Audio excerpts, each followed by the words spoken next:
Jeremiah chapter 3, verse 1 to 5. I'll read it for you. If a man divorces his wife and she leaves him and marries another man, should we return to her again? Would not the land be completely defiled? But you have lived as a prostitute with many lovers. Would you now return to me? Declares the Lord. Look up to the barren heights and then see, is there any place where you have not ravished? By the roadside you sat waiting for lovers, sat with the nomad in the desert. You have defiled the land with your prostitution and wickedness. Therefore, the showers have been withheld, and no spring rain have fallen. Yet you have the brazen look of a prostitute. You refuse to blush with the shame. Have you not just called to me, my father, my friends from my youth? Will you always be angry? Will your wrath continue forever? This is how you talk, but you do all the evil you can. This is word of God for the people of God. Thanks be to God. So as we continue, book of Jeremiah, the weeping prophet. This is the third time. And book of Jeremiah, I want to say this. It's a center in the Bible. Not only location or volume or importance. It has a connection with a lot of text in the past, and it has a connection with a lot of past in the future. I mean, the later text, the book of the Bibles. So if you really study Jeremiah, actually you will have opportunity to study everywhere in the Bible. So hopefully while we go this journey, book of Jeremiah, our understanding of not only Jeremiah, all the Bible get deepened. Okay? And let's review very quickly, hopefully, last 2 weeks' message, because today's message, the third one, it's a series. It's connected to the first two one. Okay? So last 2 weeks, the first week, one of the most important things is historical context. You need to clearly understand historical context to understand book of Jeremiah. It was a time, the fall of Jerusalem, and country was about to destroy it, and Jeremiah keep calling the repentance, saying the end is near, it is coming, it will be destroyed. And people did not understand him, did not respond him, because they thought it's not coming. And the reason they thought it's not coming, as you shared, it didn't come in the past in similar situation. You remember that, right? So Jeremiah's time, the king Josiah, the righteous king, and his great-grandfather Hezekiah was a righteous king. And at that time, 100 years ago, the empire of Assyria invaded them, and the righteous king Hezekiah and the great prophet Isaiah, they could help the country be protected, not destroyed. So 100 years later, when the new empire Babylon came, coincidentally, in God's grace, that they also had another righteous king, Josiah, and so they thought they're not going to fall. Because last time they were saved, and they thought this time they would be saved. So only what they needed was like a prophet like Isaiah, and they expected Jeremiah, the great prophet, become like Isaiah. But on the contrary, Jeremiah, while the Isaiah preached the message of salvation and hope, Jeremiah preached the message of judgment. No, it's not going to repeat this time. It will not happen that way. You will go through destruction. Prepare it. That's Jeremiah. That's the reason people did not like him. People refused to listen to Jeremiah. And because the people didn't listen to Jeremiah, didn't understand Jeremiah's point, last Sunday, second week of Jeremiah, we talk about the passage, the sins of Israel, because Israel did not understand what's wrong with them. And now Jeremiah, God talked to Jeremiah, hey, your two sins, I'm going to let you know, I'm going to name that. The name of your sin is you have forsaken me, the spring of living water. It's not like a hideous crime, killing, slaughter, the oppression. It's not like that. You just lost your connection with the source of life, God, and the consequence, you could not bear the fruit. So name of your sin, because you're not connected to God, source of life, you could not bear the fruit. That's the name of a sin. That's the reason that you cannot avoid the destruction. And Israel didn't get it. I mean, what fruit you're talking about? Whatever fruit it is, one thing clearly is, this is a fruit only those who are connected to God can bear. So if you think, when you know, the same question come to us, do you bear fruit in your life? Have you borne fruits? And if you think, I raised my children well, then we can ask this question. How about other people who's not connected to God, the source of life? Maybe atheist or Buddhist or whoever who's not connected to God, don't they do what you have done, right? If that's the case, that's not the fruit is counted. Because here, those who are connected to God, the sign, they are the men who trust in the Lord. What happened to them? They are like a tree planted by the water and send out its root by the stream.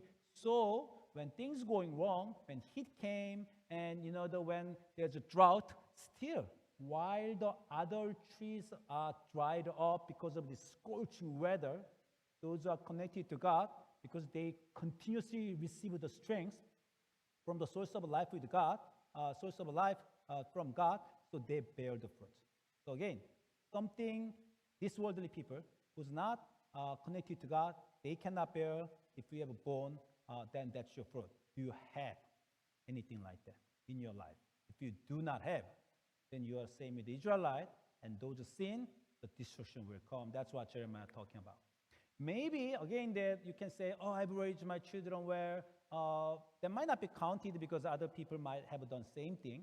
But if you say, in this evil generation, I've raised my children, teaching them to respect God, made them people of God, maybe that will be counted because that's not this what other people do, right?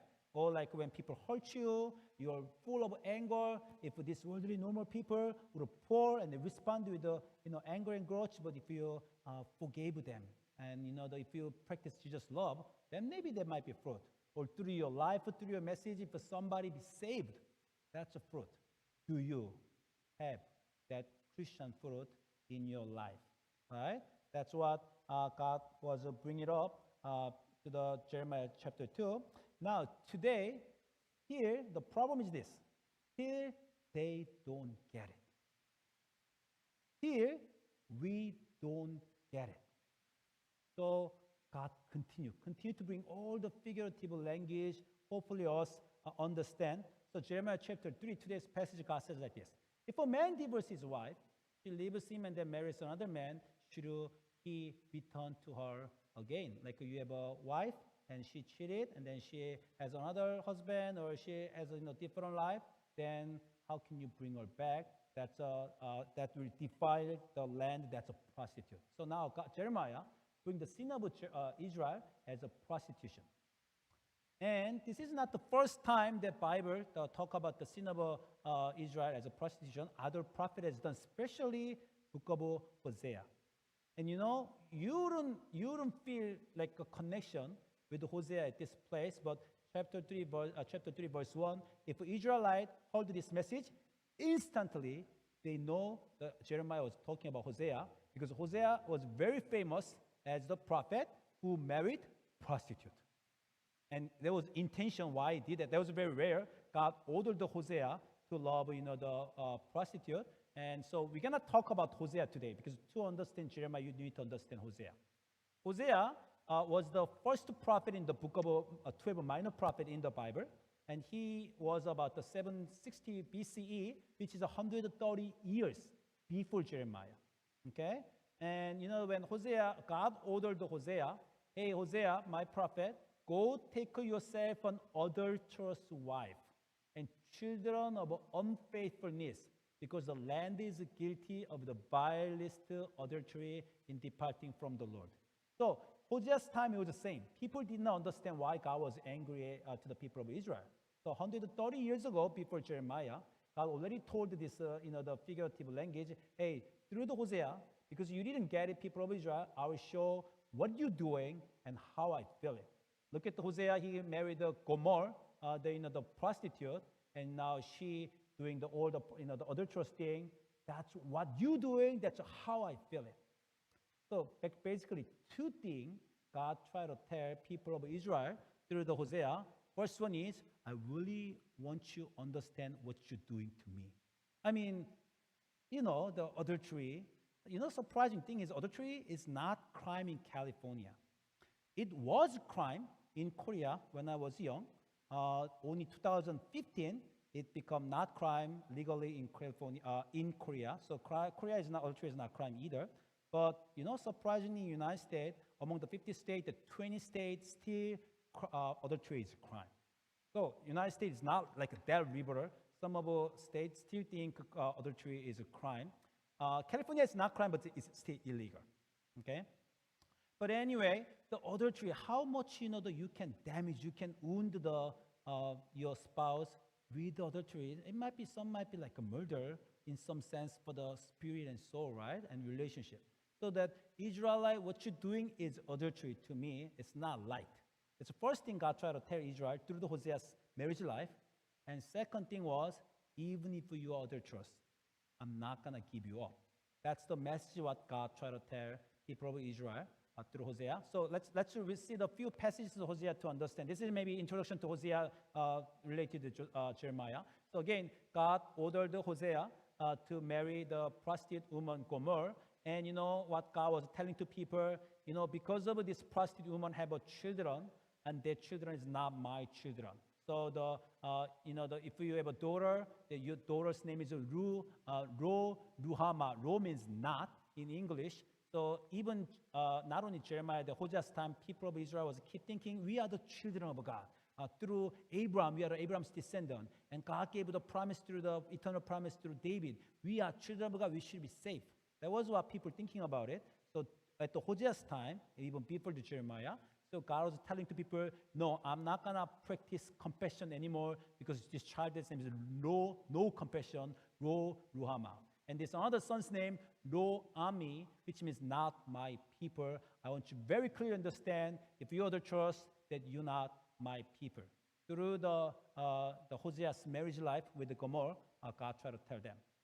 But the surprising thing, Lord said to the Hosea's wife Gomer, we don't know whether she was prostituting before she married, but after she married Hosea, she was doing prostituting. She had another husband.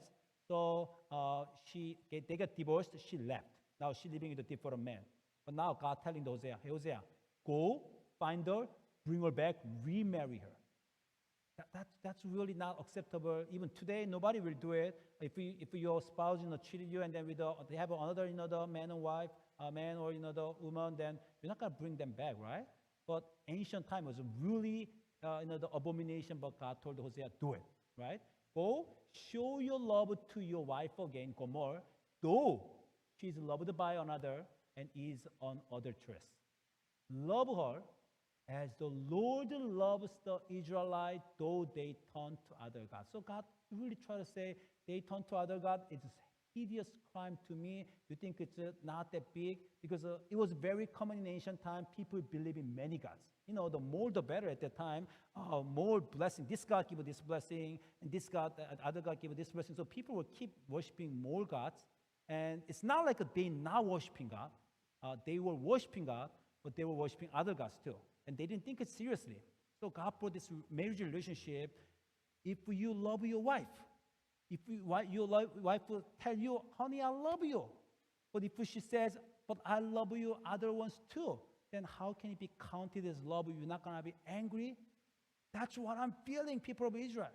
Right? God try really clarify that one. But at the same time, even if they turn to the other God, I still love them. That's my love. Right? God says, so the Hosea went to the Gomer, and then he purchased her from other men, and he told the Gomer, Hosea told Gomer, you are to live with me many days. You must not be prostitute anymore. Be intimate with any man. I will live with you. So remarriage happened. What's the problem? It's her habit. So even after Hosea found Gomer again, she went out again, prostituting again and again. So that was what Israel was doing. God forgave them, God brought them back, but they were doing again and again. So now God is now again crying out like through the Hosea, Ephraim, that's the other name of Israel. Ephraim, you have now turned to the prostitution again. You are corrupted. A spirit of prostitution is in your heart, right? It's in your spirit that you're always doing the prostitute. They do not acknowledge the Lord. When they go with their flocks and herds and then seek the Lord, they will not find him. He has withdrawn himself from them. You know what God tried to tell here? what does that mean? They go with the flocks and herds? That means the sacrifice, animal sacrifice, ancient worship. Israelite, you are still coming to me for worship, but you worship me and you worship the other gods too. I cannot receive that love, right? So if fortunately, last Friday, 2 days ago, Adult Bible Study, we start studying the book of Hosea. We talk about this part a lot. But if you read through Hosea, it's like a God's monologue. A man who loves a woman who's not loyal. What's a tragedy, right? So if you read through Hosea, you will see God's monologue. Man, I love this woman, but she doesn't love me. Shall I get divorced? Shall I throw her? But I still love her. So I'm going to go back to her. And I'm pouring love. But she's pressing again. What should I do? I love her, but she doesn't love me as much as I love her. That's what God is doing to Hosea. You can see continuously go back and forth. God pouring love, and God change your mind. And this is ongoing again and again. So at the end of the book of Hosea, God now make the beautiful transition. Okay, this relationship cannot stand because of whatever relationship, whatever love that I pour out to her, she continuously prostituting her relationship, that our husband and wife relationship is not gonna stand. So I will redefine our relationship. They're not my wife anymore. They are my children. So God changed the relationship. And by doing that, God tried to continue accept the Israelite. So the Hosea chapter 11, the beautiful God's, the voice that when Israel was a child. Now, I'm not going to tell you that you're wife, but you are my child. When Israel was a child, I loved him, and out of Egypt, I called my son. This passage was used inside by book of Matthew chapter 2:14, when they talk about Jesus, that the out of Egypt that I call my son. Matthew used in chapter 2:14 about Jesus. It was from Hosea, okay? And so Hosea, that God now redefined relationship between Israel. They are not my wife, but they're my children. What's the big difference? Here, the intimate relationship, husband and wife relationship can be broken, but children and parents relationship can never be broken. So now God telling Israel, our relationship will never be broken because you're my children, right? And you look at the God's, the cry, like 11, 8, 9. How can I give you up, Ephraim? How can I hand you over, Israel? How can I treat you like Admah? How can I make you like a Zeboim? My heart is changed within me. All my compassion is aroused. I mean, you keep stirring me, make me frustrated, make me angry because of this, the lack of love. But how can I give you up? I still love you. I will tell you, you're my children. I will never give it up. Right? So that's the book of Hosea. And 130 years ago, because of the proclamation of Hosea, people of Israel knew God loved us. We were adulterous, but God never stopped loving us, even changed the relationship from husband and wife to parents and children. That's 130 years ago. Now Jeremiah brings this up again.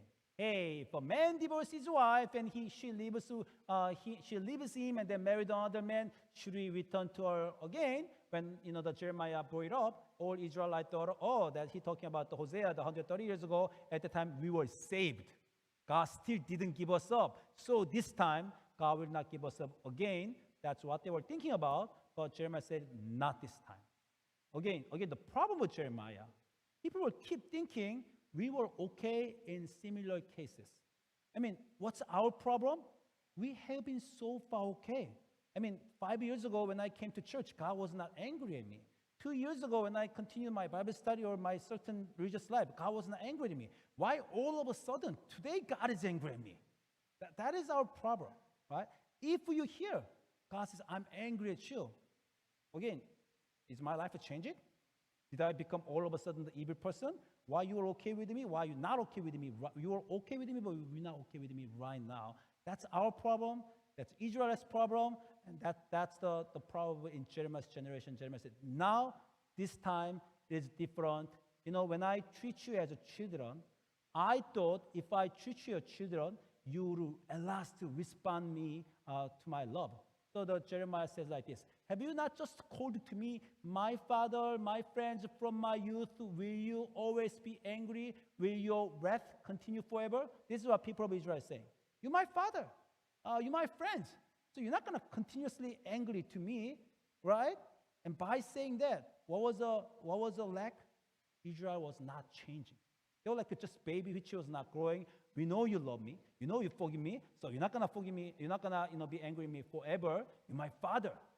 Instead of they changing their behavior, they just keep relying on God's love. So now at Jeremiah's time, God says, no more. Okay? You do all, why are you saying that you are my children? Why are you saying that I'm your father? Still you do all the evil you can. I thought you would call me father. I made you my children. So I thought you not turn away, but not turning away from following me. You don't follow me even if I made you my children, like a woman unfaithful to her husband. So you have been unfaithful to me. So now Jeremiah revisiting what God changed. In Hosea, God changed my relationship between husband and wife to parents and children.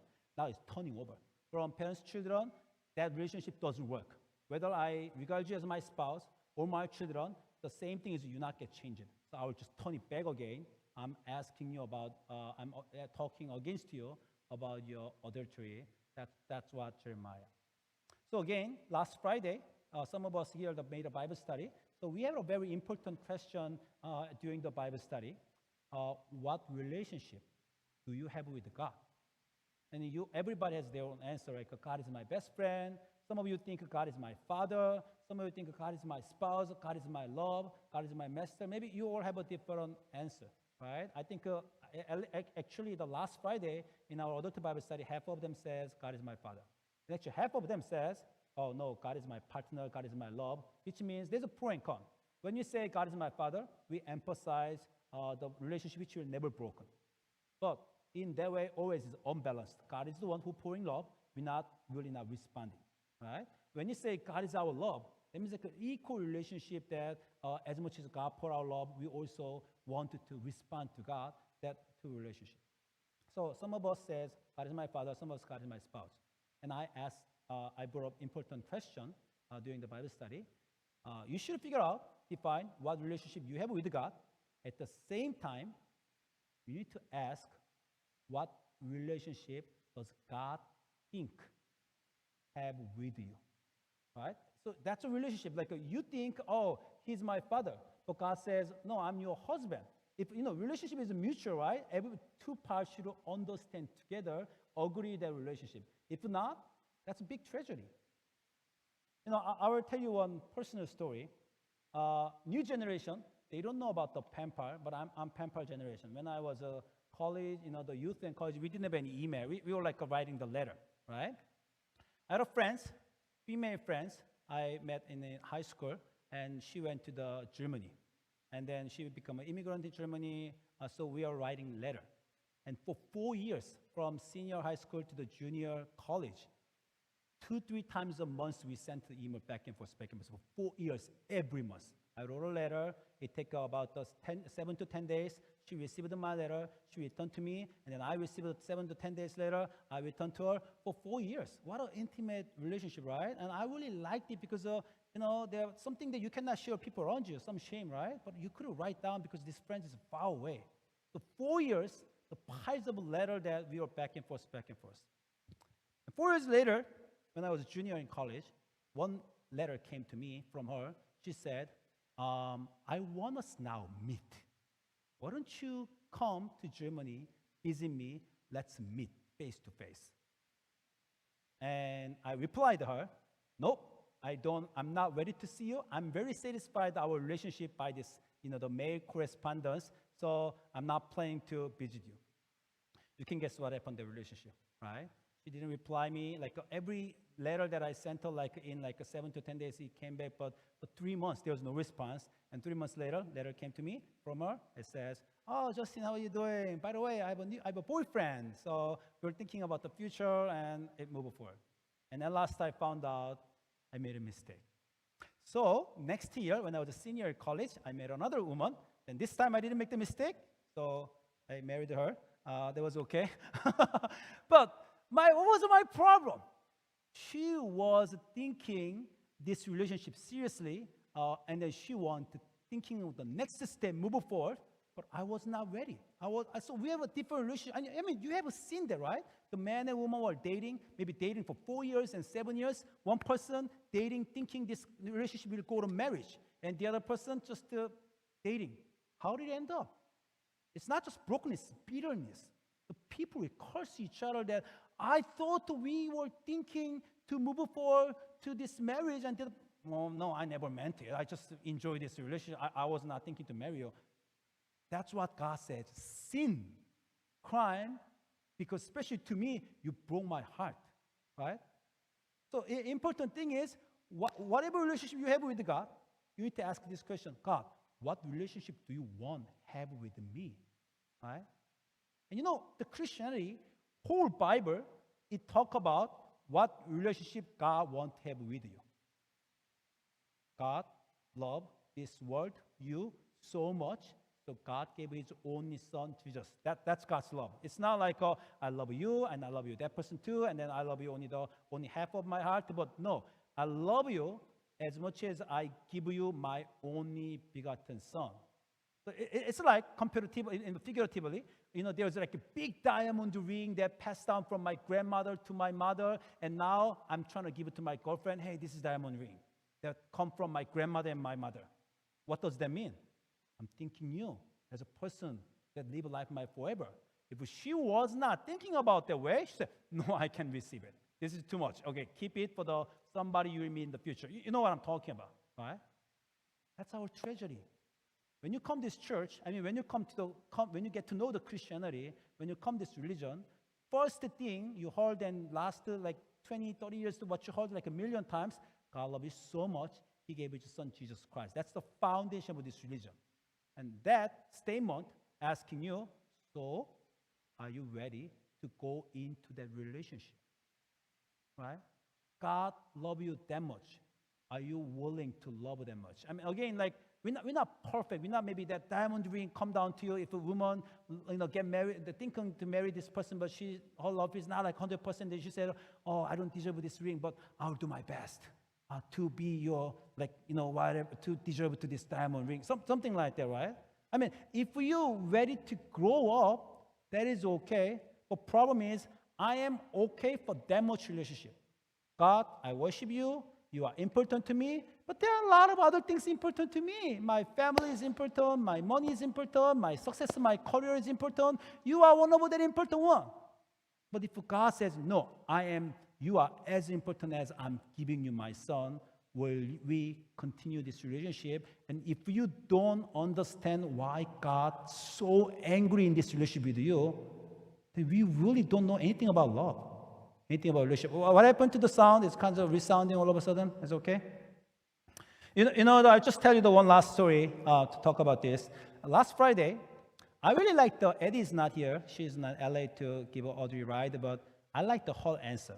When you ask her what relationship you have, Eddie answered this one. My relationship with God is parents and grown child relationship. I like that because it has a both parents and children relationship, so it can never be broken. But it's not parents and a baby relationship, parents and grown child relationship. So allows the child respond to the parents. They have a kind of a true mutual responsibility. The true relationship. So the parents and grown child relationship. Let me just tell you the one example. You know, this summer, my family traveled to the East Coast for my daughter's school, and it was during my actually birthday, August 30. So we went to the New York, and then we went to the shopping. Maybe Kenny and Andy can figure it out. Can you guys recognize in this photo? Next screen. The photo here. Okay, yeah.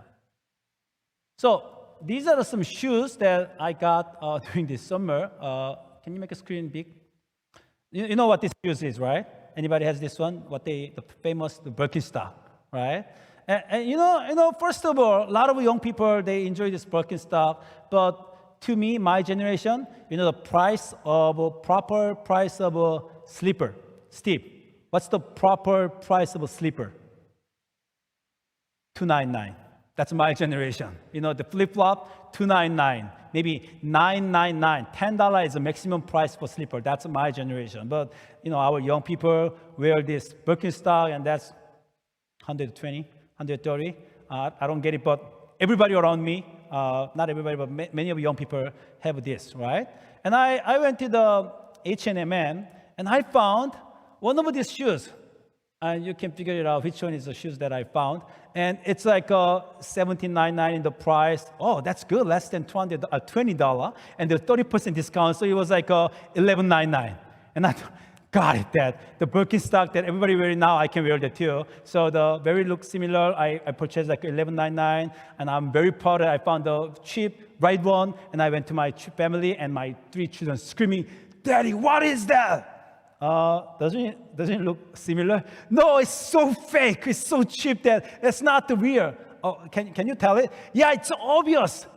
I couldn't say that. I couldn't see the difference, but they could just instantly. This Andy, could you see that? One is the obvious difference. Middle one, they said it's narrow. I don't know what. Who cares? It's narrow or wider? But they said this is fake. You should not wear it. And they forced me to go to the shoe store and to return this one, and they said, we're gonna buy the real Birkenstock. Don't ever wear this fake one. So, you know, Face paid like $50, Josephine paid $50, and JJ $30. And they said, anyway, this is your birthday gift. So at last, I bought Birkenstock that day. Now the secret, I didn't return the first one. So now I have two slippers, something like a fake Birkenstock, real Birkenstock. But you know, I'm not a person who buy that important, the expensive, you know, the slippers. But because they so insist me that you should not wear this fake one, you should wear real one, I got it. And one thing happened in my heart, or as all parents you know, warm heart. Feel like love, feeling like being loved. I mean, again, they live a different culture from me. I don't like this kinds of, I'm okay, I like it. But I'm not a person to buy it.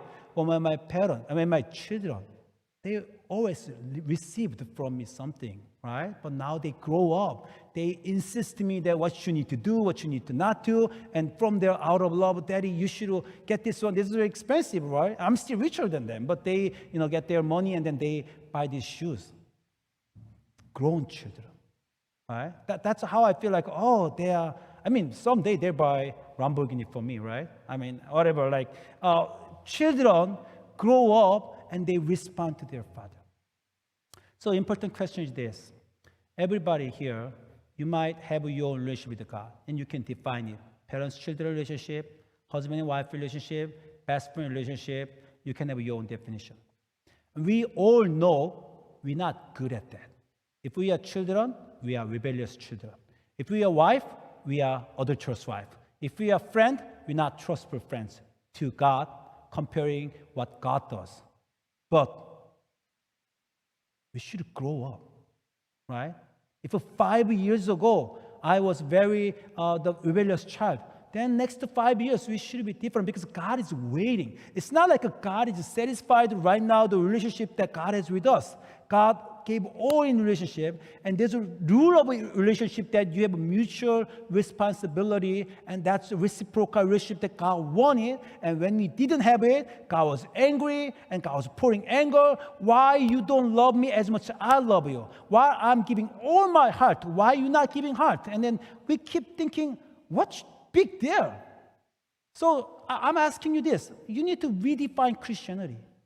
As long as you think, okay, come to the church, be a nice person, good person, be a moral person, then you really misunderstand Christianity. It's not about how to live as a moral person, be a good person. It's about relationship. When you come here, now we come here, relationship with God. And what is the most relationship? What's most important for relationship? You understand how that person feel you, treat you, and then you agree to respond to that relationship. If that person treats you with all their heart, saying, you my spouse, you my wife, you my husband. If you say, you're my best friend, but I still have other best friend, then you're not really qualified for that relationship.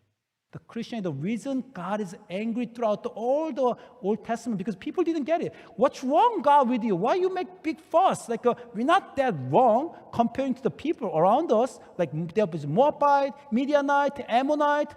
I mean, Assyrian, they are worse than us. But why are you especially angry at us?